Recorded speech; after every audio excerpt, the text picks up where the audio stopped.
Welcome to dynamic study. तो आज हम इंडियन इथिक्स में पढ़ेंगे स्ट्रेस मैनेजमेंट।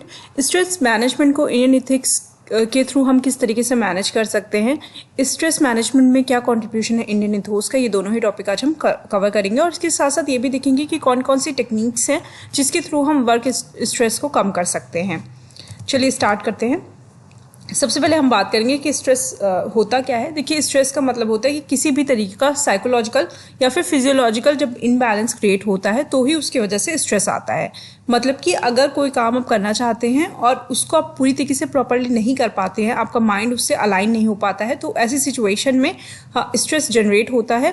और एक प्रॉपर प्रोसेस है जिसके थ्रू हम स्ट्रेस मैनेजमेंट करते हैं। उस प्रोसेस को, कंट्रोलिंग ऑफ स्ट्रेस को ही हम स्ट्रेस मैनेजमेंट कहते हैं। किस तरीके से क्या क्या डिफरेंट टेक्निक्स है जिनके थ्रू हम स्ट्रेस मैनेजमेंट कर सकते हैं, तो इसमें काफ़ी सारी स्ट्रेस मैनेजमेंट टेक्निक है। अगर मॉडर्न वर्क की हम बात करें तो वहाँ पे अलग अलग आपकी डिफरेंट स्ट्रेस मैनेजमेंट स्कीम्स हैं जो कि आपकी वेस्टर्न मैनेजमेंट के थ्रू दी गई हैं। और अगर हम इंडियन मैनेजमेंट की बात करें, इंडियन इथिक्स की बात करें, तो वहाँ पर डिफरेंट टेक्निक्स हैं, डिफरेंट टाइप की फिलॉसफीज हैं जिसके थ्रू हम स्ट्रेस को मैनेज कर सकते हैं। अब चलिए समझते हैं कि किस तरीके के स्ट्रेस होते हैं। तो स्ट्रेस आपके डिफरेंट टाइप के हो सकते हैं, वर्क रिलेटेड हो सकते हैं, पर्सनल लाइफ रिलेटेड हो सकते हैं, और इनका जो लेवल होता है ये भी अलग अलग हो सकता है। कुछ स्ट्रेस होते हैं जो कि हमेशा बने रहते हैं, वो ख़त्म नहीं होते। कुछ होते हैं जो एपिसोडिक होते हैं, कुछ होते हैं जो क्रॉनिक होते हैं। इस तरीके से हाइपर स्ट्रेस होता है, हाइपर स्ट्रेस होता है, डिस्ट्रस्ट होता है। इस तरीके से ये डिफरेंट टाइप ऑफ स्ट्रेस हैं जो कि एक पर्सन को within the organisation during the work ये हो सकता है, और उसकी वजह से उसकी पर्सनल लाइफ भी इम्पैक्ट हो सकती है। तो ये है डिफरेंट टाइप ऑफ स्ट्रेस। इसके बाद आप अगर हम ये देखें कि क्या क्या कॉज होते हैं स्ट्रेस के होने की वजह क्या होती है, तो उसमें आपका होता है ये सारे कॉजेज मैंने यहाँ पे मेंशन किए। सबसे पहले अगर हम देखें तो पहला है आपका करियर कंसर्न। अगर करियर से रिलेटेड किसी एम्प्लॉय को कोई कंसर्न है तो उसकी वजह से उसका स्ट्रेस हो सकता है और ये प्रोलॉन्ग बना रह सकता है जब तक उसकी प्रॉब्लम्स को सॉल्व ना किया जाए। रोल ऑफ एम्बिग्विटी, मतलब अगर ऐसा है कि वो उसकी जो खुद का रोल है वो क्लियर नहीं है और वहाँ पे एम्बिग्विटी है, उस कंडीशन में भी उसको स्ट्रेस हो सकता है। मतलब कि उसको क्या कार्य करना है, उसके रोल में अगर कहीं ओवरलैपिंग हो रही है, वो अपने काम को सही से समझ नहीं रहा है, तो वहाँ पे भी स्ट्रेस रीज़न बन सकता है। वर्क शिफ्ट, अगर रोटेटिंग वर्क शिफ्ट है, नाइट शिफ्ट भी करनी पड़ी है, डे शिफ्ट भी करनी पड़ी है, फिक्स्ड लाइफ स्टाइल नहीं है, तो ऐसे में भी स्ट्रेस रीज़न हो सकता है। रोल कॉन्फ्लिक्ट, आपका जो रोल है वो ओवरलैप कर रहा है, कॉन्फ्लिक्ट क्रिएट हो रहा है, आप रोल को लेके क्लियर नहीं है अपने, वहाँ पर भी आपका स्ट्रेस जनरेट होता है। Lack of participation in decision making, किसी एम्प्लॉय को डिसीजन मेकिंग में नहीं पार्टिसिपेट किया जा रहा है, कराया जा रहा है, तो ऐसी कंडीशन में भी उसको स्ट्रेस जनरेट होता है।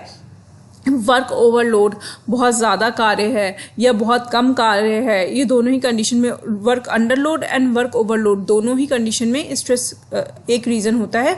ये दोनों कंडीशन इसकी स्ट्रेस की रीज़न होती हैं।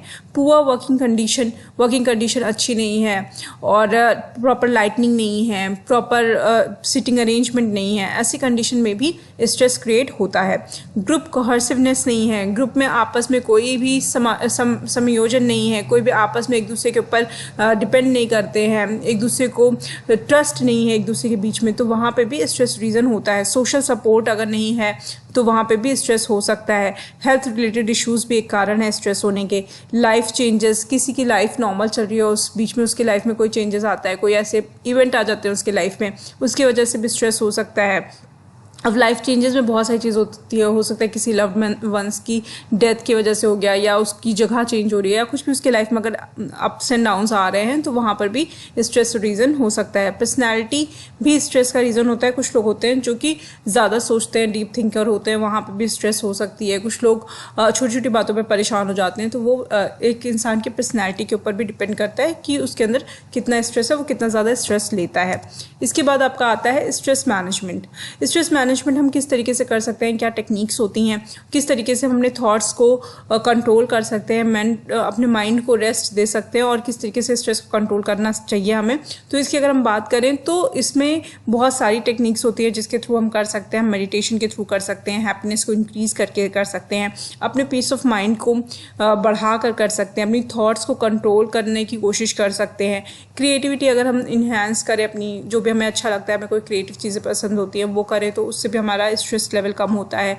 और इसके अलावा अगर हम कंसंट्रेशन इम्प्रूव करें अपना, तो भी हमारा स्ट्रेस रिड्यूस होता है उससे। अगर हम प्रेजेंट में रहें और फ्यूचर के बारे में ना ज़्यादा सोचें, ना कि पास्ट के बारे में सोचें, तो ऐसे में भी हमारा स्ट्रेस रिड्यूस होता है। ये सारे बेनिफिट्स हैं। अगर आप स्ट्रेस कम लेंगे तो इससे आपको हेल्थ बेनिफिट भी मिलेगा, कंसंट्रेशन आपका इंक्रीज़ होगा, आपकी हैप्पीनेस बढ़ेगी, पीस ऑफ माइंड आपको मिलेगा, आप अपने थॉट्स को कंट्रोल कर पाएंगे, आपकी क्रिएटिविटी इंक्रीज़ होगी, और इसके साथ साथ एजिंग में भी बहुत हेल्प मिलती है। मतलब इससे स्लो एजिंग भी होती है। अगर हम मेडिटेशन करें और स्ट्रेस मैनेजमेंट की कोशिश करें, और इसके थ्रू क्या होता है, उससे आपकी एजिंग भी स्लो होती है।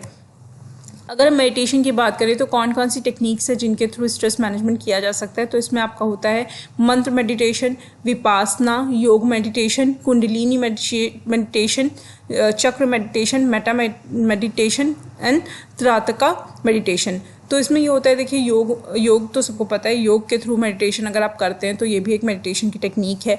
मंत्र के थ्रू भी आप मेडिटेशन कर सकते हैं, मतलब मंत्र का जाप करते हुए आप मेडिटेट कर सकते हैं। विपासना मेडिटेशन कर सकते हैं, बहुत सारे ऐसे सेंटर्स हैं विपासना वाले, वहाँ पर भी मेडिटेशन कराया जाता है। उसके बाद आपका कुंडलिनी जागृति का भी कोर्सेज होते हैं डिफरेंट, उसके थ्रू भी आप मेडिटेशन कर सकते हैं। चक्र भी मेडिटेशन होता है। तराकता में ये होता है कि आप लगातार किसी चीज़ को, एक चीज़ को देखते हैं लगातार, और उसके थ्रू मेडिटेशन करते हैं, अपने माइंड को काम करने की कोशिश करते हैं।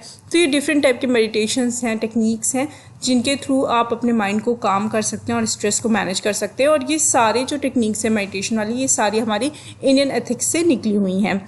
इसके बाद अगर हम योग की बात करें तो योग के थ्रू भी अपने स्ट्रेस को कम किया जा सकता है। इसका फ़ायदा यही है कि इससे काफ़ी स्ट्रेस रिलीफ मिलता है, इनर पीस भी हम महसूस कर पाते हैं, हमारी एनर्जी इंक्रीज़ होती है, बेटर हमारा इंट्यूशन जो है वो बेटर होता है, इम्यूनिटी हमारी इंक्रीज़ होती है, रिलेशनशिप्स बेटर होते हैं इससे, उसके साथ साथ इम्प्रूव होता है। उसके साथ साथ लिविंग जो ग्रेटर अवेयरनेस है उसके प्रति भी हम समझते हैं, मतलब कि हम अपने आसपास की चीज़ों को लेकर अवेयर हो पाते हैं। फ्लेक्सिबिलिटी इंक्रीज़ होती है, पोस्चर करेक्शन होता है, एंड वेट लॉस में भी हेल्प मिलती है योग के थ्रू।